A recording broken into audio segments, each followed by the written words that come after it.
ہے، لیکن عورتوں کی حیا اور شرم اتنی بتائی، فرمایا اے عورتوں اس ثواب کے لالچ میں تم آ کر اگلی صف میں مت آنا، تمہارے لیے لیڈیز کے لیے، عورتوں کے لیے سب سے اچھی صف وہ ہے جو سب سے پیچھے والی ہے، سب سے پیچھے والی صف سب سے افضل صف ہے، عورتوں کو سب سے زیادہ ثواب اس صف میں ملے گا جو سب سے پیچھے ہوگی، اس لیے کہ وہ مردوں سے اتنی ہی دور ہوں گی، جتنی مردوں سے دوری بناؤ گی اتنی زیادہ شرم ہو جائے۔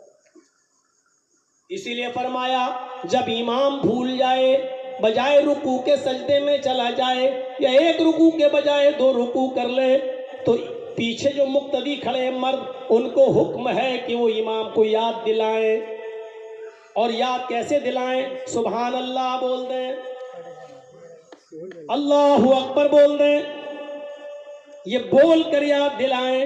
لیکن عورتوں کی شرم و حیا کا منظر یہ ہے کہ اللہ کے نبی جناب محمد رسول اللہ صلی اللہ علیہ وسلم نے فرمایا اگر مردوں کو یاد نہ ہو کہ امام بھول گیا ہے، اور عورتیں جو پیچھے کھڑی ہیں ان کو معلوم ہے کہ امام بھول گیا، ان کو پتہ چل جائے کہ امام بھول گیا، تو وہ سبحان اللہ نہیں کہیں گی، آواز بھی نہیں نکالیں گی، اس لیے کہ عورتوں کی آواز کا بھی پردہ ہے۔ عورتیں اپنی زبان سے اپنے مردوں کو، اب ان مردوں کو جو مسجد میں آئے ہیں ان کو اپنی آواز بھی نہیں سنائیں گی، بلکہ یہ 3 انگلی اٹھائیں گی اور اس طریقے سے وہ اپنے ہاتھ پر ماریں گی، اس طریقے سے مار کر وہ یاد دلائیں گی، آواز یعنی 3 انگلی کو ایسے ایسے مار کر وہ اپنے یعنی امام کو یاد دلائیں گی۔ جب یہ تصفیق یہ تالی کی آواز جب امام سنے گا تو سمجھ جائے گا کہ میں بھول گیا، یعنی عورتوں کو آواز نکالنے تک کا حق نہیں دیا ہے،